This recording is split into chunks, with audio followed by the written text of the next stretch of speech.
So, hey, John here. I just want to touch on something. Everybody wants to call the cops and try to get you jammed up for this and jammed up for that.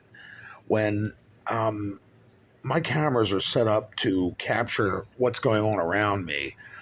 First of all, I want to make myself safe where I'm living in my inside dwelling, because I had two gentlemen a little over a year ago standing right in the hallway talking about how to break in my door and that my security system wasn't a real security system. I have that video, by the way.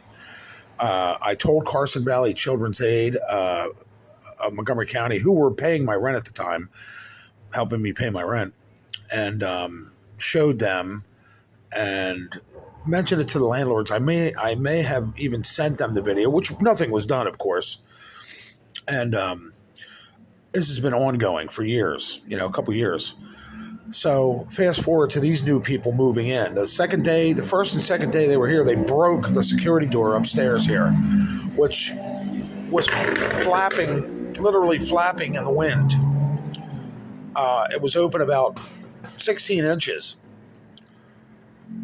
And then somebody, I don't know who it was, somebody must have climbed up on the roof and propped it open because I think they wanted to use it as an access way for their drug activity or whatever they were up to. I'm going to say drug activity because I'm between a mosque and there's an Aki store up in the corner and a weed shop, and it's a high traffic drug area. Believe me, I'm not stupid. I used to be in the game when I was 16 on up into my 30s. I'm now 60, and I grew up since then. But anyway, long story short, these new people move in. They break the security door. I called zoning. Told the landlords. Nothing was done about it until some nitwit climbs up on a third floor roof claiming that the landlord sent him here to look at an apartment which was locked, deadbolt locked and door handle locked. There was no way he could possibly get in there by himself without a key. What was he supposed to do? Lick the door to see if he wanted the place? What? Snip the crack? So he's screaming outside my door, telling me, BJ told me to come here. And, well, what does that got to do with me? You knocked on my door. Number two, you climbed in a roof and entered a door that's outgoing only for emergencies only. What the hell are you doing coming in here like a burglar? So I called the cops on him. So that was the second episode. The police officer was nice enough to close the door for me from the outside and locked it. After that, these crazy women downstairs started giving my cameras dirty looks, and they're coming up the steps, falling right under my bed. My bed's right over there, and that wall there is where you come up the steps outside of that wall. I could hear a mouse fart on cotton downstairs. That's how unacoustically sound, this building is.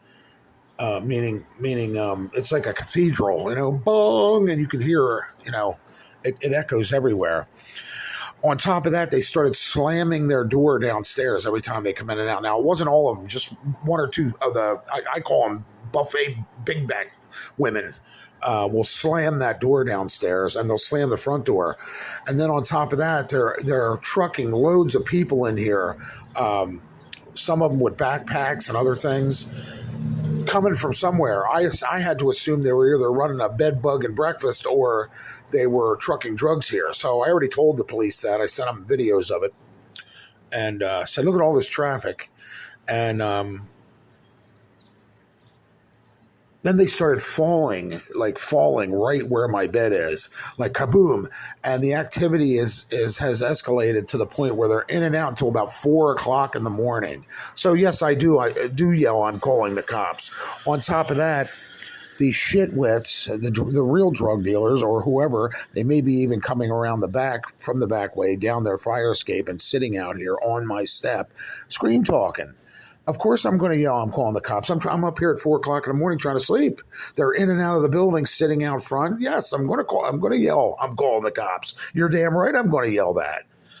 You know what I mean? People are, coming in and out. This is not a crack den. It's not a Hells Angels clubhouse. It's a home. It's a residence. You want to act like animals, move to a farm and live in pig shit. Leave me the freak alone. That's all I'm saying to all this. So that's why I'm filming this activity, to show the police, to show the township. This shouldn't be going on. So with that said, I'm signing out, but it goes on just about every night. When they ain't congregating facing my door with lounge chairs, they're sitting out here late at night all along here from the mosque all the way up past my building. They'll sit out on these steps, and the cops know this. And then you have Sandy Gill running around Pottstown doing whatever she's doing nowadays. Probably same old story. So, women don't prostitute to feed their kids. They prostitute for one thing, drugs. And as long as I've known her, she's a drug addict, and she's always been a prostitute as long as I've known her. And I know this because I don't want to use the word dated, but I was with her for about a week until her mom and daughter came to me and told me what she was up to. So, and then I seen it many, many, many, many times firsthand. And I know the police know she's a prostitute, but here she is running around the township, or not township, right here in this strip. And then the drug mule on the pull start mini bike is back, and he's roaming around here 10, 15 times a day and night. So it's all starting all over again. So yeah, I am yelling. I'm calling the cops. Of course I am. Who wants to live in ghetto fabulous Pottstown in this area? The township's making it this way. Then they want to blame me for it, please.